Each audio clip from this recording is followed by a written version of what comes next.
A Toccata e Fuga em Ré menor, atribuída a Johann Sebastian Bach, é uma das peças mais icônicas e dramáticas já escritas.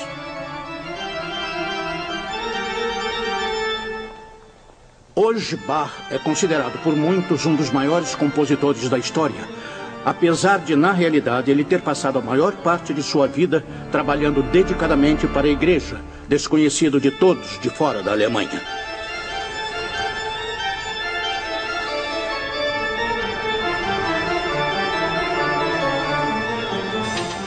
Bach era, de várias maneiras, uma fábrica de música.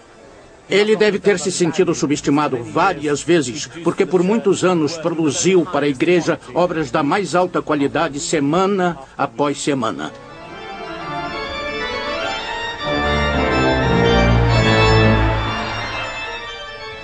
Bach passou a maior parte de sua carreira escrevendo música sacra para a igreja luterana, fundada apenas 150 anos antes por outro compositor, Martinho Lutero, o monge que iniciou a reforma protestante.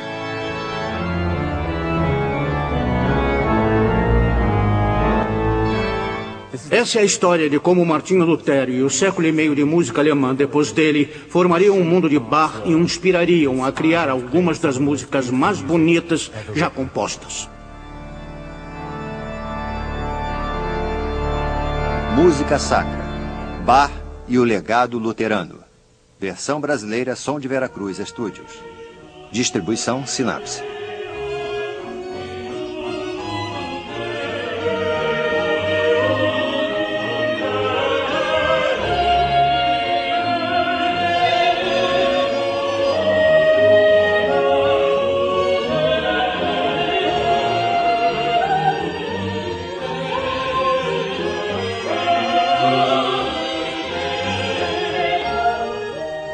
No passado, quando as pessoas pensavam na música coral de Bach, geralmente imaginavam peças escritas para coros grandes e dezenas de músicos.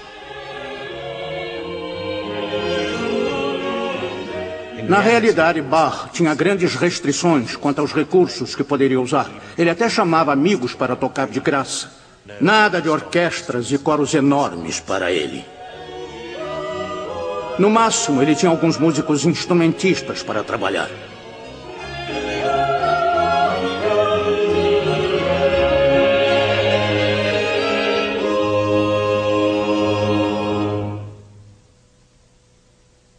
Esta é a igreja luterana de St. George, em Londres. Ela abriu em 1763, apenas 13 anos depois da morte de Bach.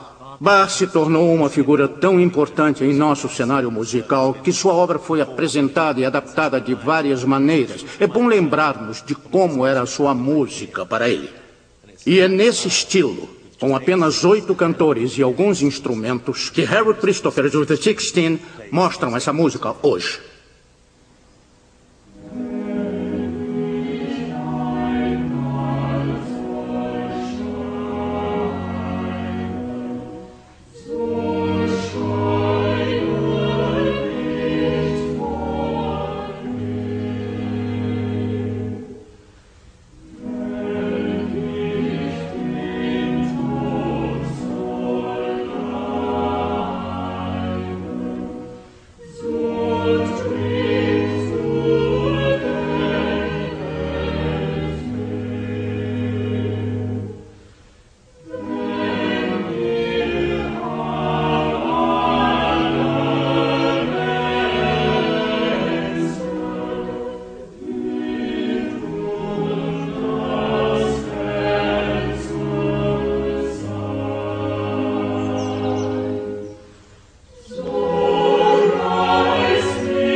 Durante sua vida, Bach escreveu mais de 1000 peças musicais e quase 2/3 delas foram obras produzidas para a igreja luterana.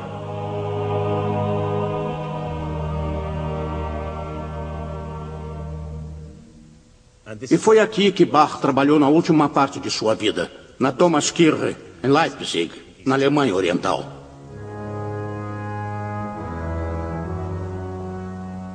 150 anos antes, outro compositor esteve nesta mesma igreja. Suas ideias não só tiveram um impacto radical na música sacra, como também acabaram por mudar o curso da civilização ocidental. Martinho Lutero, o monge católico que deu o pontapé inicial na reforma protestante, redefiniu o papel do canto congregacional, até mesmo a parte tocada pelo órgão dentro da adoração cristã. Permitir que a congregação cante cânticos em sua própria língua é uma tradição muito significante, estabelecida por ele.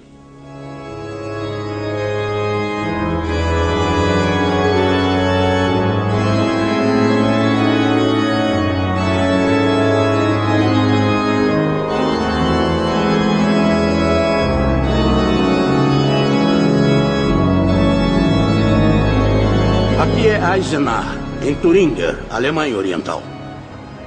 Em 1685, Bach nasceu aqui e hoje Eisenach atrai grupos de entusiastas de todo o mundo. Esta é a casa de Bach, que é o primeiro museu dedicado ao compositor, fundado em 1907. A casa cor de damasco atrás de mim é próxima de onde Bach nasceu e foi criado, que foi em algum lugar por aqui, provavelmente. Atrás do Biergarten, não sabemos. Mas Eisenach também é famosa por algo mais. Durante quase 1000 anos, a cidade foi dominada pelo impressionante castelo de Wartburg.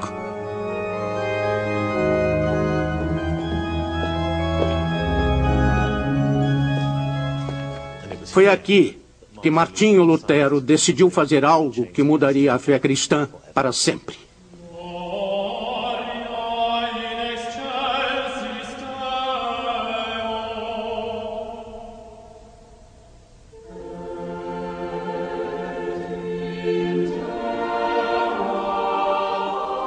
No início do século XVI, a Igreja Católica era, sem dúvidas, a força mais poderosa da Europa Ocidental. Nessa época, a nação alemã não existia como tal. Era uma série de principados independentes e de estados feudais.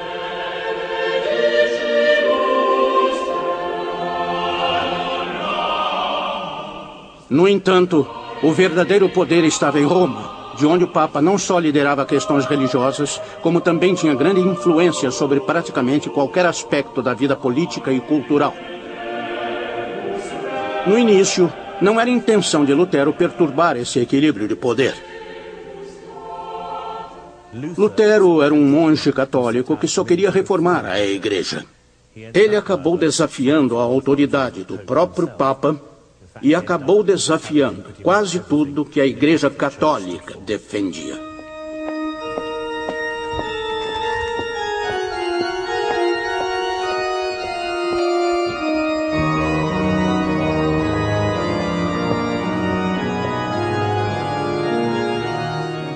Obviamente, Lutero foi excomungado. E quando chegou aqui em Wartburg, em 1521, estava escondido. E foi neste cômodo que ele iniciou a imensa tarefa de traduzir o Novo Testamento para o alemão.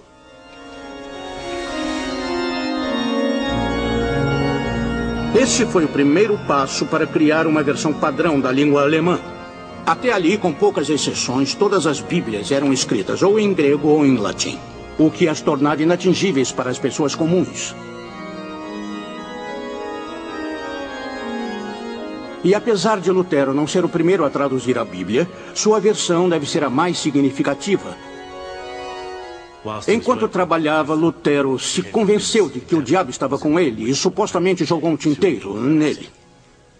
Mas sua tradução foi revolucionária, não só porque agora qualquer um que falasse alemão poderia ler a Bíblia, mas porque ela representava um enorme passo em direção a uma identidade única alemã.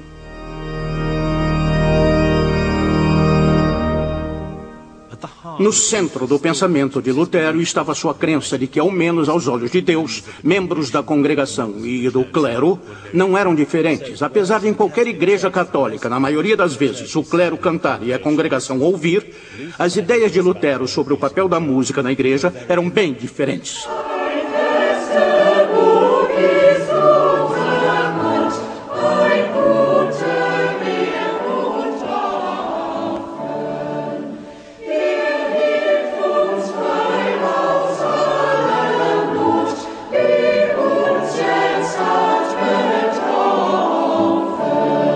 acordo com a doutrina de Lutero, todo mundo tinha acesso igual a Deus, e, portanto, todos deviam poder louvar através da música. Então ele introduziu o conceito do canto congregacional. Ein Festburg, uma poderosa fortaleza, escrita pelo próprio Lutero, é seu cântico mais famoso.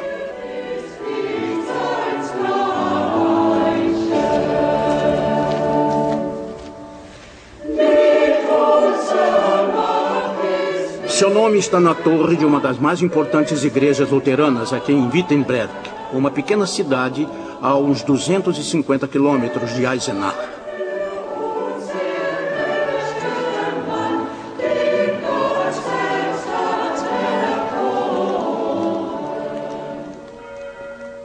Do outro lado da praça, em 1523, Lutero apresentou seu primeiro serviço e possivelmente encorajou sua congregação a cantar uma poderosa fortaleza pela primeira vez.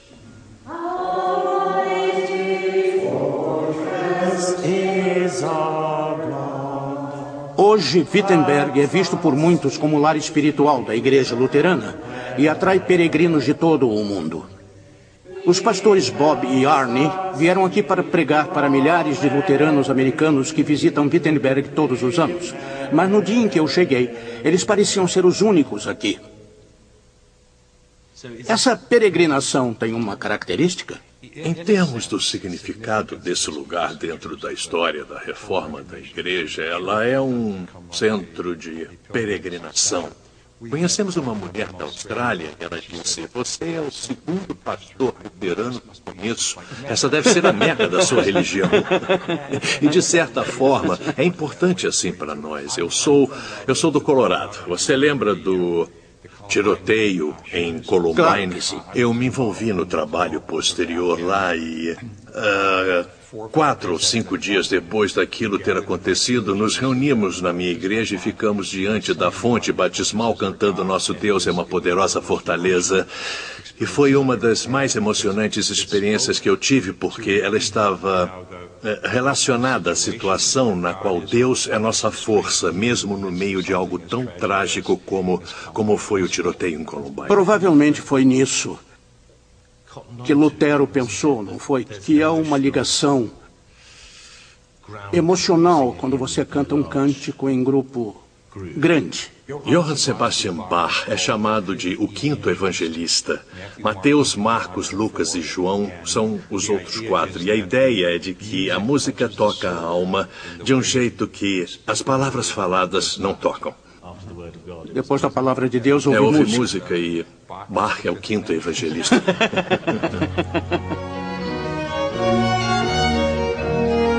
As ideias de Lutero sobre a música na igreja tiveram grande influência sobre Bach. E uma das obras religiosas mais famosas de Bach é sua interpretação do coral luterano.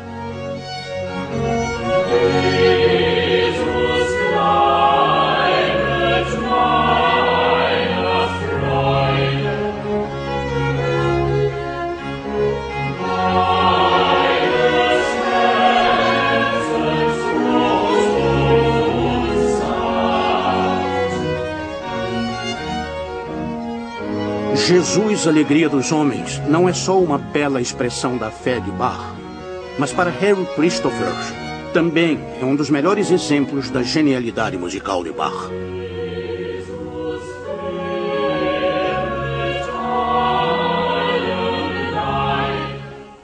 Para mim, um dos maiores aspectos da música de Bach é o quanto ela soa moderna. Ele estende os limites da forma, da composição, da maneira como estende a voz e o instrumento para o qual compõe. Ele usa formas diferentes, seja para dançar, na polifonia, nas melodias para corais. É a maneira como ele utiliza cada forma musical. A transforma em sua e a torna absolutamente única.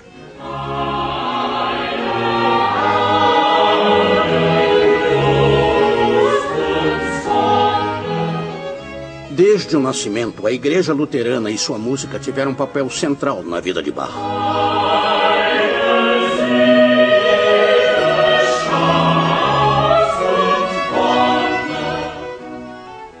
A igreja de St. George, na sombra do castelo de Wartenburg. Foi aqui que o tio de Bach, Johann Christoph, trabalhou como organista e onde o próprio Bach foi batizado. Ela foi originalmente construída como igreja católica, é claro, e aqui, como um garoto católico, Lutero cantou no coro. E em cima da porta está gravado o nome do famoso cântico luterano. Bach devia conhecê-lo bem. Quando garoto, ele também cantou no coro aqui. Bach nasceu em uma família muito musical. Mais de 100 ancestrais e parentes seus eram músicos ou compositores profissionais.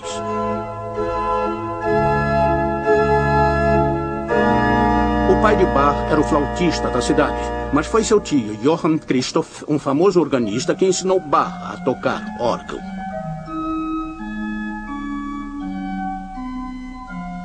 Há 150 anos antes de Bach, Lutero voltou aqui para pregar. E é incrível pensar que esse pode ter sido o lugar onde Bach, enquanto criança, se apaixonou pela primeira vez pelo órgão que seu tio tocava.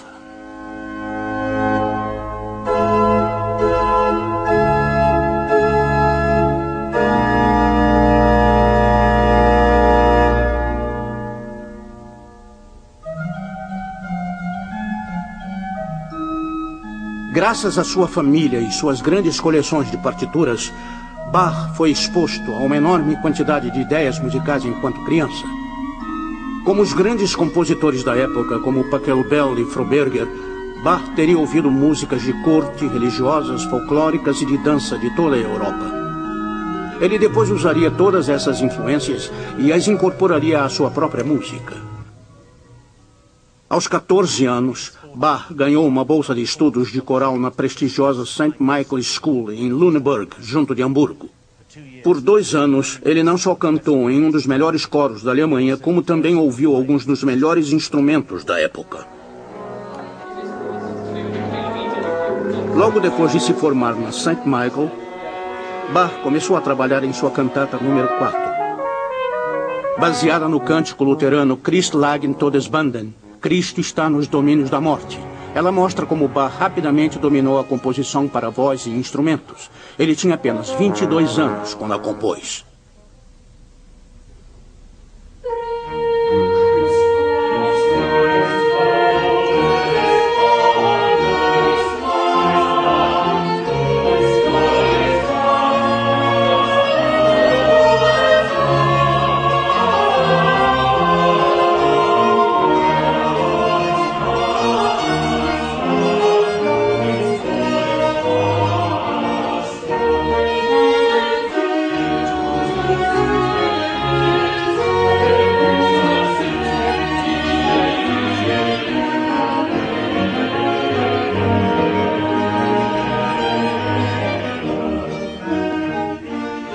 Em sua época, Bach nem sempre trabalhava com os melhores músicos.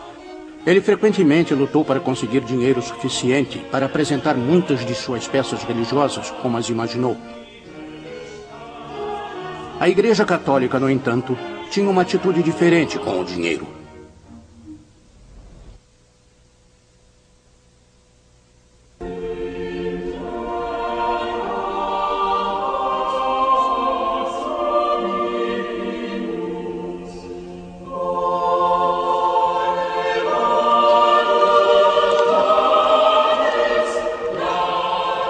No início do século XVI, Roma estava cheia de algumas das maiores e mais caras igrejas e basílicas do mundo.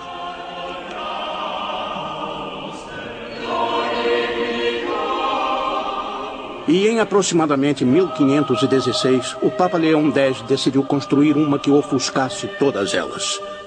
Esta, a Basílica de São Pedro, no coração do Vaticano.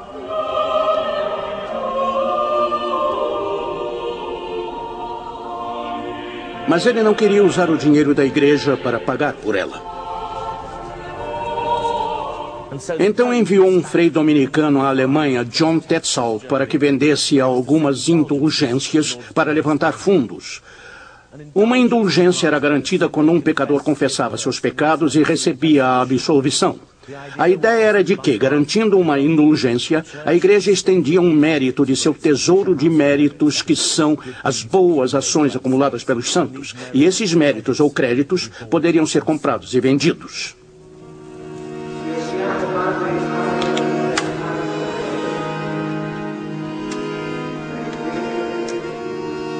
Era um pouco como comprar uma apólice de seguros para depois da vida.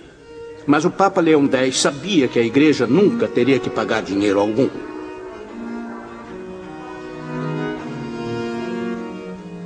E quando John Tetzel disse: "Quando a moeda no cofre tilintar, a alma do purgatório escapará", Martinho Lutero reagiu com fúria, já que sabia que só Deus poderia dar o perdão, e ele certamente não poderia ser comprado ou vendido, mesmo que o Papa quisesse construir a maior igreja cristã.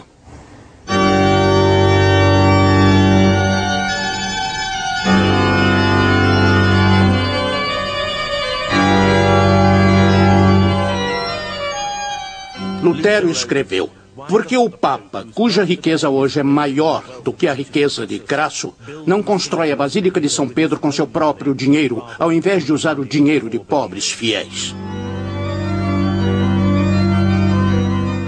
Na verdade, Lutero escreveu sobre algumas outras coisas que o enfureciam na Igreja Católica e enviou essa lista de queixas ao principal representante do Papa na Alemanha, Alberto, o arcebispo de Mainz e Magdeburg.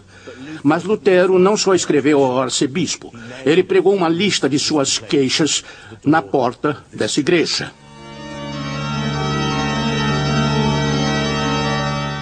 Isso era o equivalente no século XVI a colocar na internet.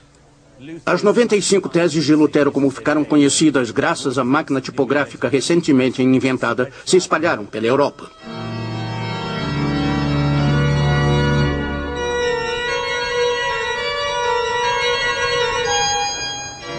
Mas elas apareceram aqui primeiro, pregadas nesta porta de igreja. Foi aqui que a reforma protestante começou, de fato.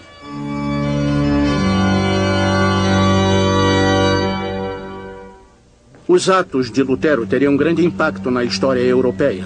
Mas, de várias maneiras, o começo da reforma protestante anunciou mais uma mudança gradual do que uma divisão repentina na Igreja Católica Romana. E isso também aconteceu na música sacra.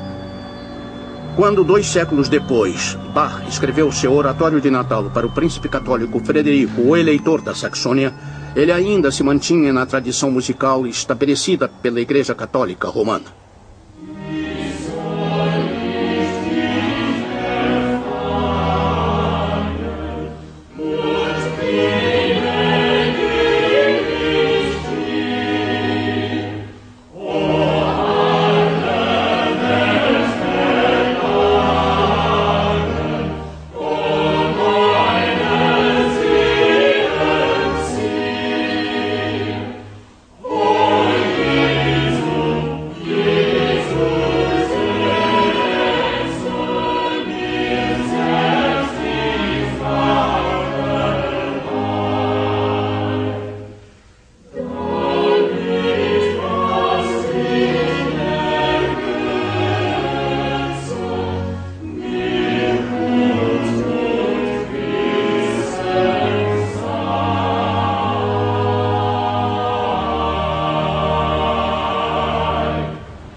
O próprio Lutero gostava muito da música católica. E em 1517, quando enviou suas 95 teses para o Papa, não era sua intenção dividir a Igreja Católica ou derrubar suas tradições musicais. Enquanto Lutero esperava pela resposta do Papa, ele não tinha ideia que sua lista de queixas resultaria numa sentença de morte. Enquanto isso, a 965 quilômetros na Bavária, o compositor Ludwig Zanfel lamentava a perda de seu dedo do pé em um acidente de caça. Zanfel não sabia que Martinho Lutero teria um grande impacto sobre sua vida e sua música.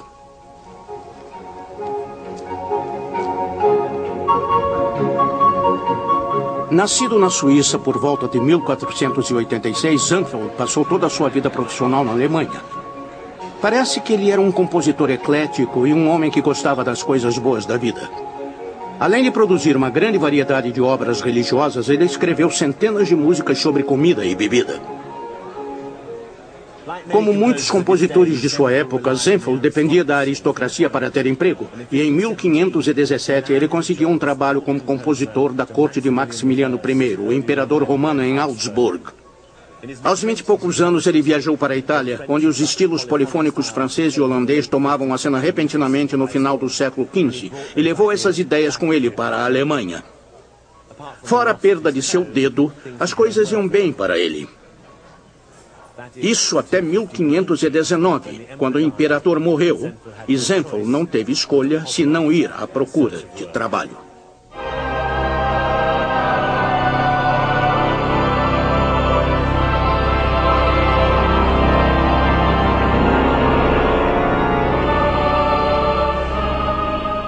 Em Roma, o adversário de Lutero, o Papa Leão X, tentava decidir como lidar com as 95 teses. Ele esperava que o negócio se acalmasse por sua conta, descrevendo Lutero como um alemão bêbado que, quando sóbrio, mudava de ideia.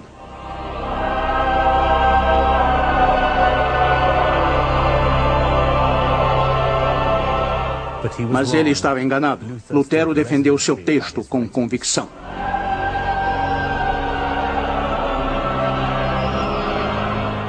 Então, em 15 de junho de 1520, o Papa ameaçou excomungar Lutero da Igreja Católica, caso ele não começasse a se comportar. Quando Lutero recebeu o édito do Papa, ele o queimou ostentosa e publicamente.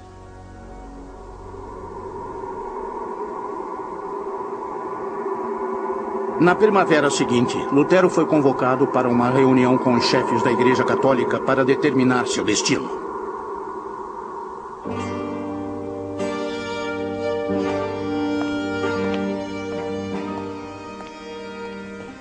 Em 17 de abril de 1521, Lutero foi até a Assembleia Geral dos Estados do Sagrado Império Romano, que ficou conhecida como a Dieta de Worms. No fundo da sala estava o compositor de 9 dedos dos pés, Zempfel. Ele ouviu quando o arcebispo de Trier apresentou o texto a Lutero, perguntando se ele era o autor e se confirmava o seu conteúdo. Sim, disse Lutero, é um texto meu. A não ser que eu seja convencido pelas testemunhas das Escrituras ou por razões claras, não posso, nem farei nenhuma retratação, já que não é nem seguro nem honrado, agir contra a própria consciência. Durante 5 dias, Zempfel ouviu a defesa de Lutero.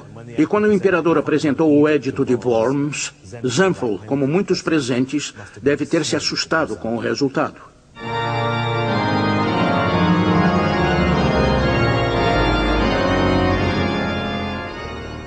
O édito declarava Lutero um fora da lei, baniu todos os seus textos e exigiu sua prisão. Queremos que ele seja preso e punido como herege notório, disse a Assembleia. Tornaram crime em toda a Alemanha dar comida e abrigo a Lutero e, finalmente, permitiram que qualquer um o matasse, sem consequências legais.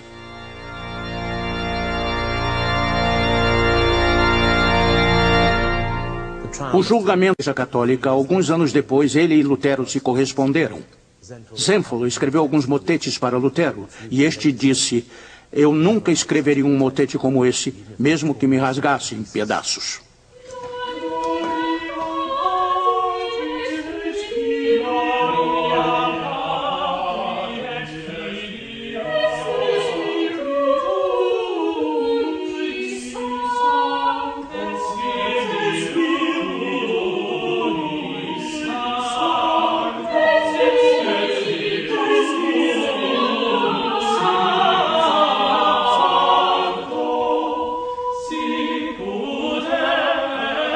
Na Igreja Católica, os motetes são desenvolvidos como pequenas obras para coral que podem ser usadas como parte de qualquer serviço, e Lutero gostava especialmente deles.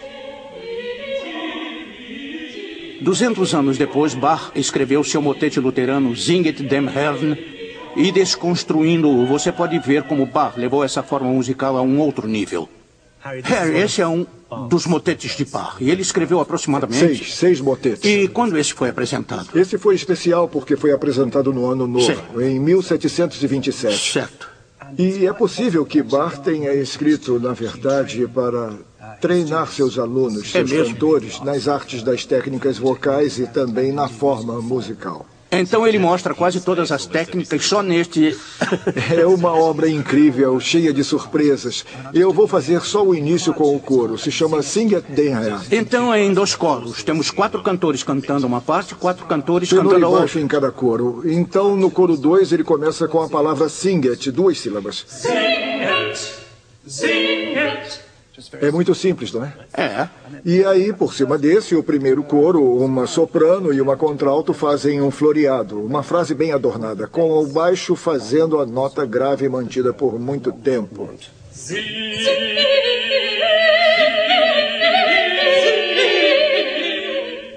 Não é incrivelmente ativo? E o coro dá ritmo e estabilidade a esse. Um dá o ritmo e depois o outro agita. Vamos juntar tudo.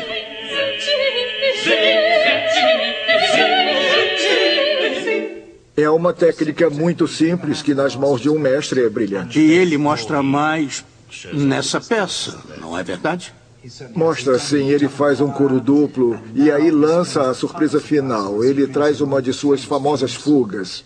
Então ele mostrou todas as suas técnicas para seus alunos para que copiassem. Uhum.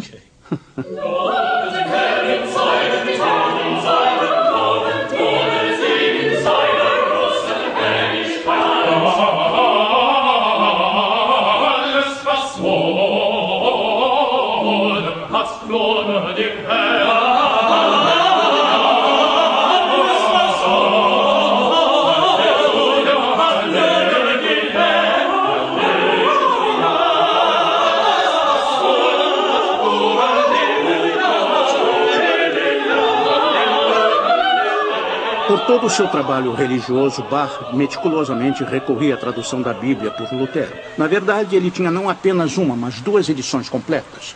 Quando a Bíblia de Lutero foi publicada, ela se tornou um best-seller instantâneo, tornando Lutero uma celebridade. Publicada em 1522, a tradução de Lutero do Novo Testamento vendeu impressionantes 5.000 cópias em apenas 2 meses.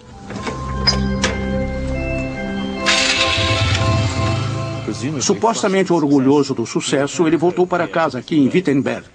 E enquanto esteve aqui, soube que 12 freiras de um convento próximo se desiludiram com a fé católica. Então ele planejou sua fuga. Depois de uma entrega de peixes, as freiras foram retiradas do convento, escondidas nos barris vazios de arenques e trazidas a Wittenberg. Depois, inesperadamente, Lutero se apaixonou por uma delas. Enquanto falava de outros pensamentos, ele escreveu a um amigo: "O senhor me mergulhou no casamento." Caterina tinha 26 anos e Lutero 42.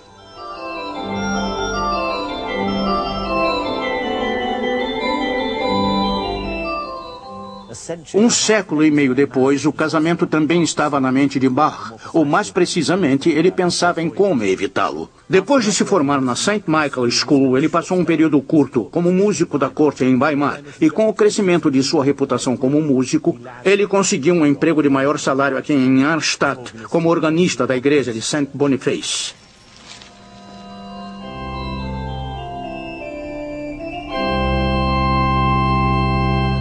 Este é o órgão onde ele teria tocado todo domingo, por pouco tempo, porque logo brigou com os patrões por causa da qualidade dos cantores do coro. Então, em 1705, ele foi embora.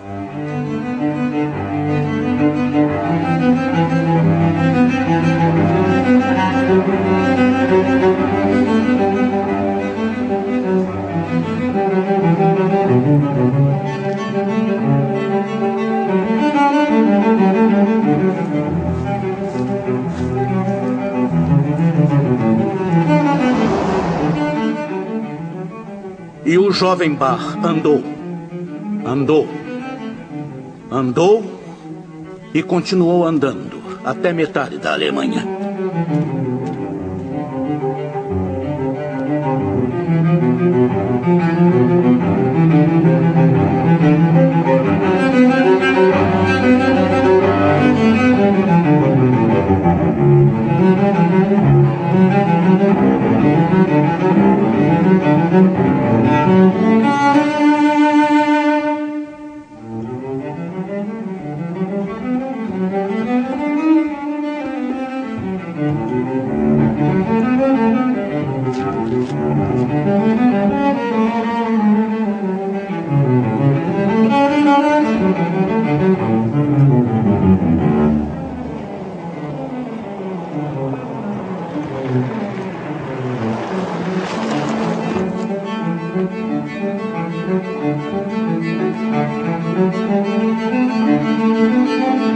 Bach andou aproximadamente 400 quilômetros até, próximo a Hamburgo, chegar à pequena cidade de Lübeck, famosa por suas 7 pontas.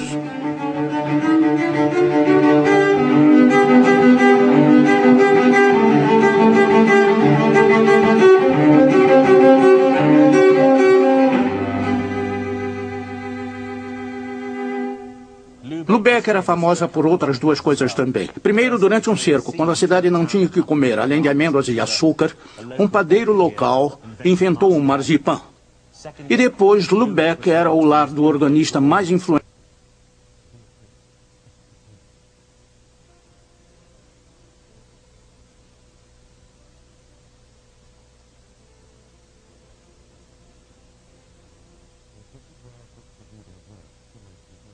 de sua vida, na Marienkirche, uma das maiores igrejas de toda a Alemanha.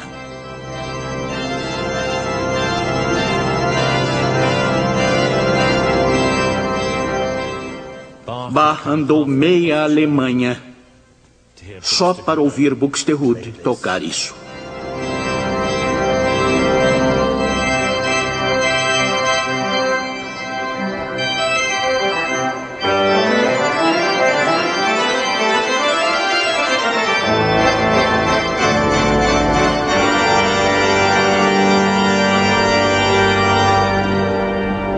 Como organista da igreja, era dever de Buxtehude não só tocar, mas também compor muitas músicas.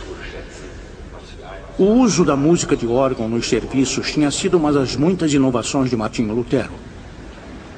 Estou chocado com quanta música há aqui. Há muita música, incluindo a música para órgão. E deve ter algo a ver com a ideia do próprio Lutero amar música. Então, o órgão ficou muito famoso na tradição luterana. A música para órgão se tornou uma força muito, muito grande. É um interlúdio, algo para fazer as pessoas pensarem sobre as palavras que ouviram e levá-las a misturar com outra forma de devoção ou crença.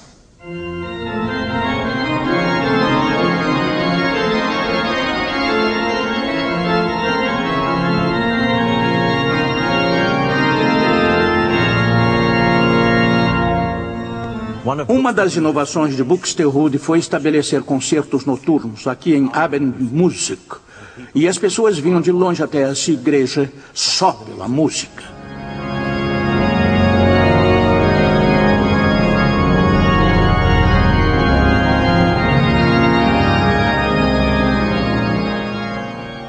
Buxtehude deve ter se impressionado com Bach de 20 anos, porque ofereceu seu próprio emprego a ele aqui como organista da Marienkirche.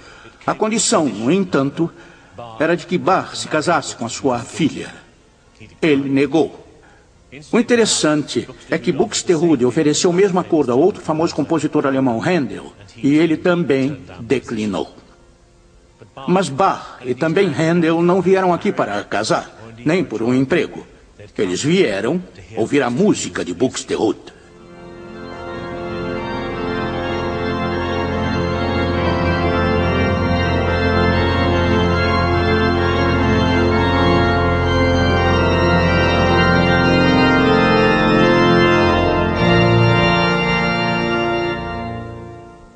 Há 300 anos, Buxtehude deve ter causado forte impacto no jovem Bach. Por volta dessa época, a famosa tocata e fuga em Ré menor foi composta. Desde então, ela é atribuída a Bach. Mas como o estilo é bastante diferente de suas outras obras, as pessoas questionam se ele realmente a compôs.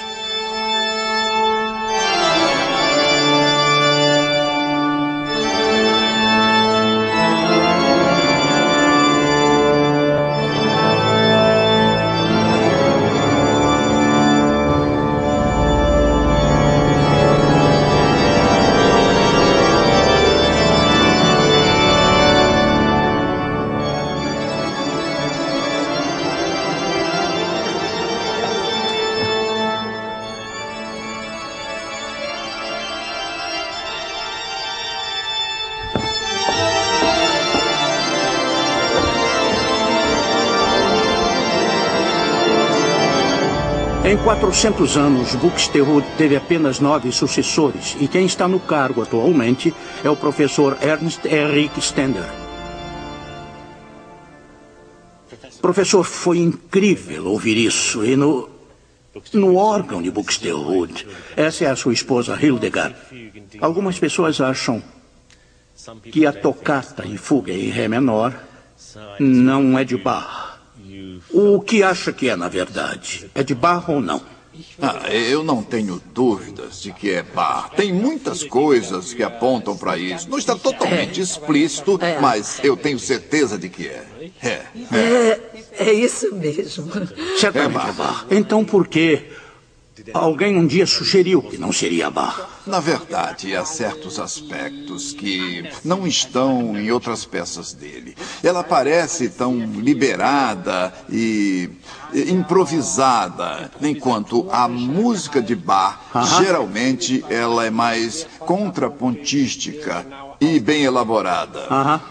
E também pode-se ver o caráter da peça, mas é difícil expressar essas coisas. Bach é tão multifacetado que é difícil dar uma resposta precisa. Vocês sentem Buxtehude na igreja? Há um sentido histórico? Tocamos muito Buxtehude aqui e também sentimos a sua presença. É claro que sim. Buxtehude é sempre nosso contemporâneo. Nós sabemos que ele fez aquela coisa de dizer a Bach, eu te dou emprego se você casar. Se casar com a minha filha. Sabe-se alguma coisa sobre essa filha? Ela não era muito boa. Na verdade, era 10 anos mais velha que Bach. E 10 anos mais velha? Eu não resisti quando o professor Stender me deu a oportunidade de tocar o órgão de Buxtehude. É um sol sustenido? É um sol sustenido.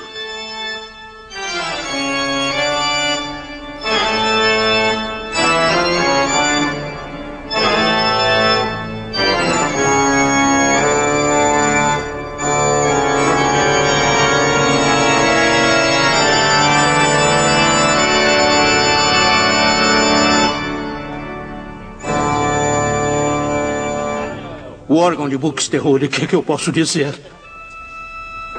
O professor Stender é o organista da Marienkirche há 34 anos, mas o afinador de órgãos, Herr Schumann, trabalha aqui o dobro do tempo.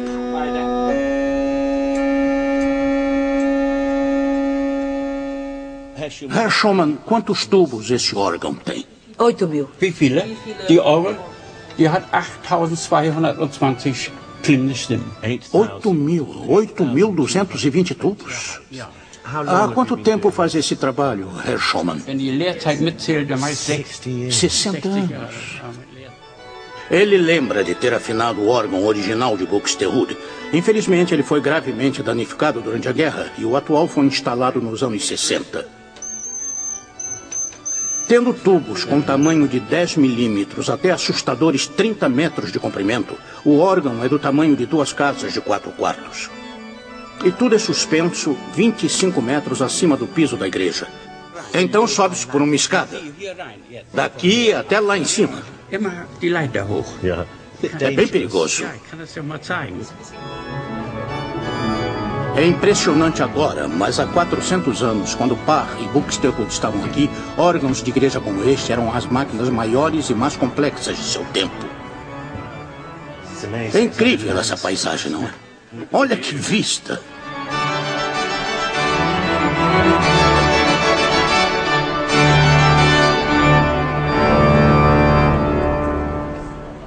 Depois de estudar por 4 meses com Buxtehude, Bach, ainda solteiro, voltou ao seu antigo posto em Weimar.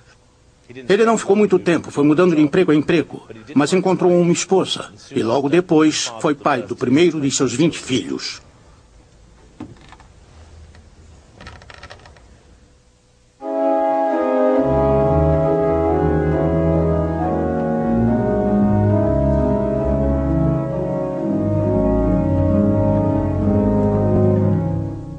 Nos 15 anos seguintes, Bach compôs comparativamente poucas obras religiosas. Seu patrão, o príncipe Leopoldo, era um calvinista que preferia a música simples de igreja à música de Bach. Mas entre 1708 e 1714, ele começou a compor o pequeno livro para órgão para seu filho mais velho, Wilhelm Friedemann.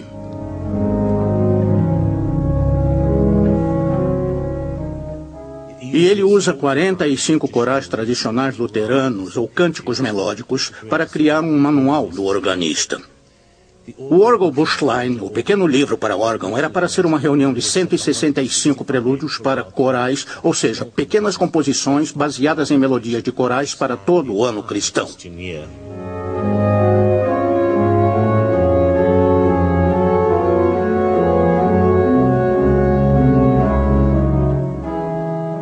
Esse livro maravilhoso ilustra dois grandes temas na vida de Bach. Primeiro, seu amor pelo ensino. E segundo, seu amor pelo coral como forma musical.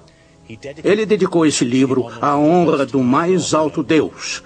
E depois escreveu: ao próximo, que ele possa aprender através deste.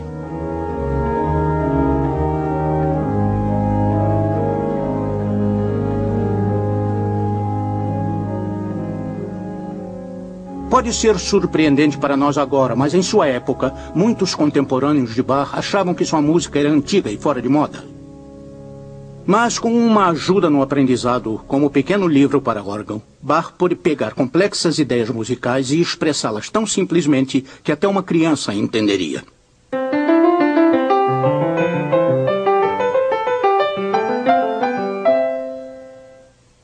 Dizem que Bach não inventou nada, então por que ele é considerado um gênio da música? Diferente de mim, ele era um grande virtuoso. Mas talvez sua maior realização tenha sido unir tantas ideias desenvolvidas por seus predecessores. Ele pode não ter introduzido nenhuma forma nova, mas o controle habilidoso da harmonia fez com que estivesse acima do resto. Quando ele põe duas ou três vozes juntas, elas não só harmonizam bem, como cada linha individual tem beleza e elegância.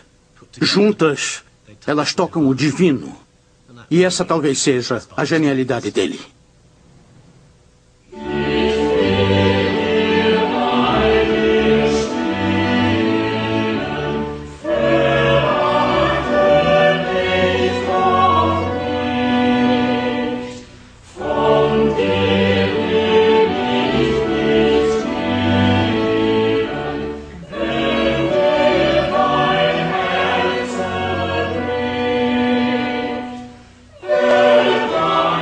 A Paixão de São Mateus é um dos melhores exemplos da genialidade de Bach. O som não é só dele, mas Bach também consolida um século e meio de ideias musicais que foram desenvolvidas por seus predecessores, geralmente esquecidos hoje.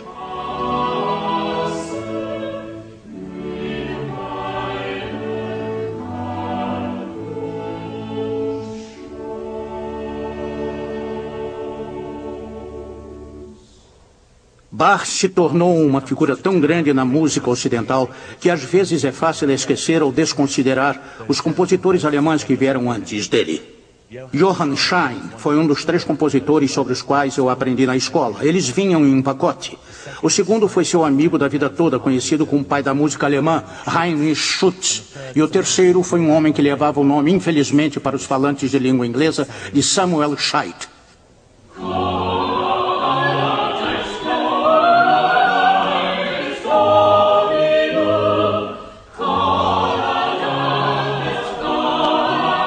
Schein foi o diretor musical daqui, da Thomas Kirk, em Leipzig.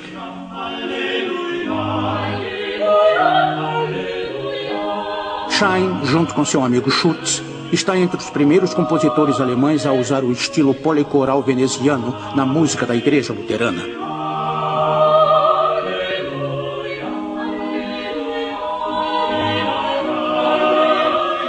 A ideia de usar 2 coros havia sido inspirada pela maneira como o som ecoava nas enormes basílicas italianas. E Schein pôde reproduzir essa técnica com um grande efeito na Alemanha.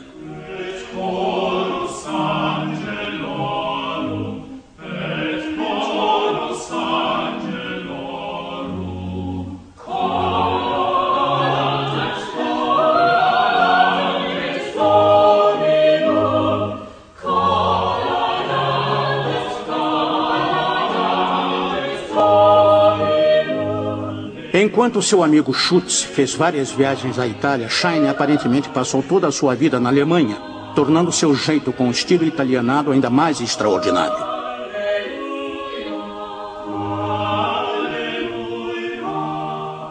Schein e Schutz tiveram grande influência na escola alemã e em compositores como Buxtehude, mas o homem que uniu todas essas ideias tão espetacularmente foi Johann Bach.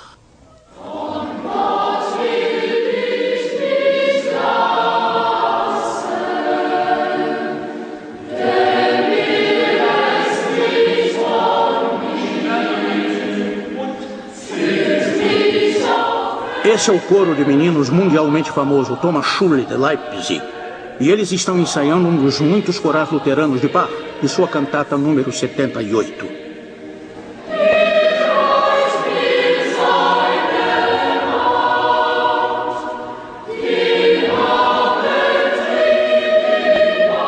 Em 1723, Bach teve o emprego no Thomas Schulle, que Schein teve quase um século antes.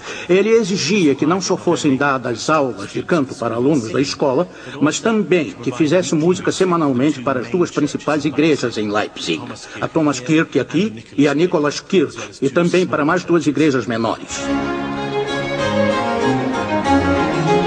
Hoje, o coro da Thomas Schulle ainda funciona em vários aspectos, como era no tempo de Bach.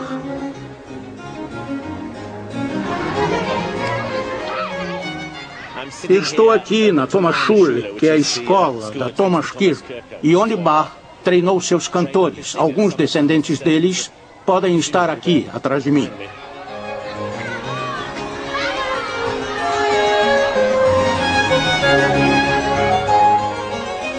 Ensinar foi uma das grandes paixões de Bach na vida, mas ele também tinha que produzir uma grande quantidade de músicas novas toda semana.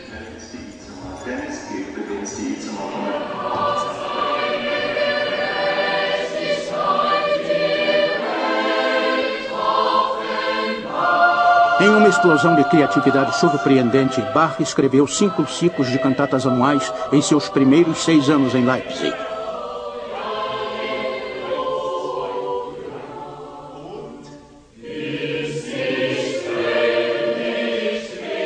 Muitas peças que Bach escreveu para a igreja serviram para 2 propósitos, já que ele frequentemente as usava para treinar o coro em diferentes técnicas vocais.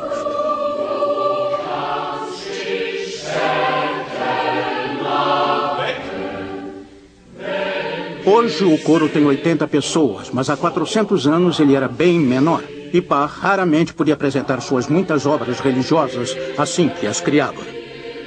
Isso frequentemente gerava conflitos entre Bach e seu patrão, o conselho da igreja.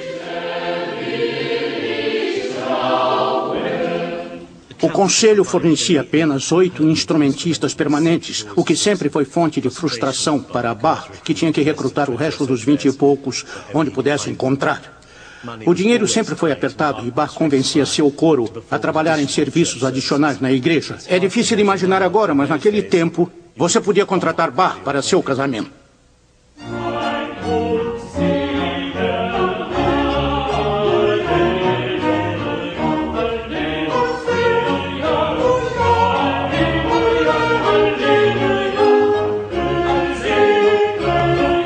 Durante esse tempo em Leipzig, Bach revisitou muitas de suas peças anteriores, transformando obras que escreveu na juventude, como Christlag in Todesbanden, que passou a ter novo arranjo.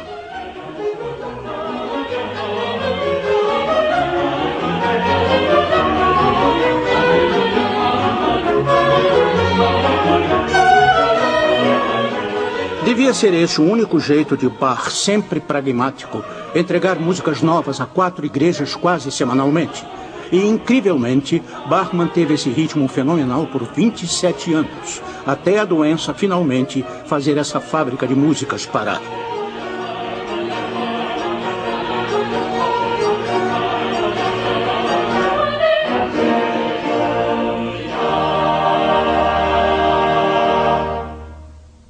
Em 1750, a saúde de Bach deteriorou. Ele sofreu sérios problemas de visão e, apesar de ser operado por um ilustre cirurgião inglês, morreu logo depois, aos 65 anos.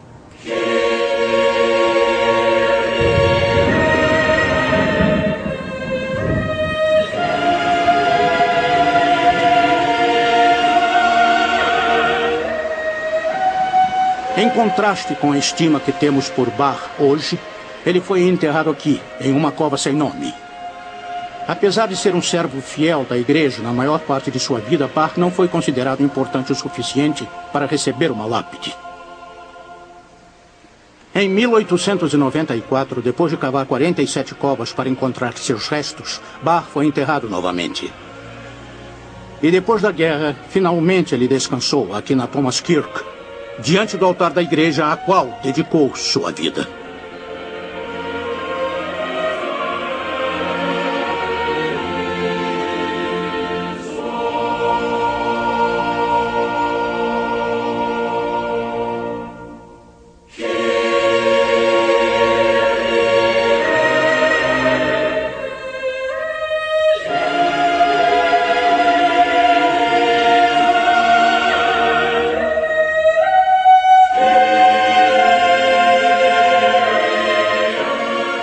Minha jornada através da história inicial da música sacra começou na Paris medieval e me levou pela Europa através de séculos de desenvolvimento musical.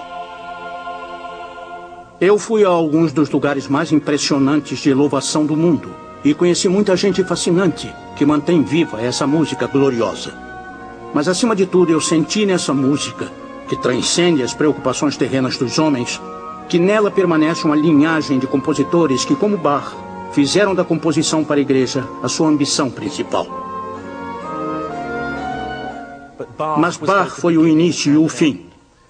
Na época de sua morte, em 1750, a Europa estava no meio de outra revolução. Uma revolução bem mais abrangente que a de Lutero.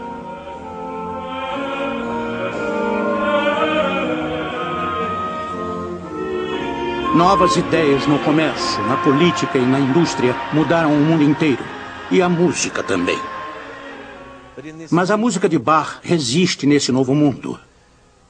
Quando a NASA enviou o Voyager 1 para o espaço, ela escolheu sua música para representar os seres humanos a quem ou o que pudessem encontrar.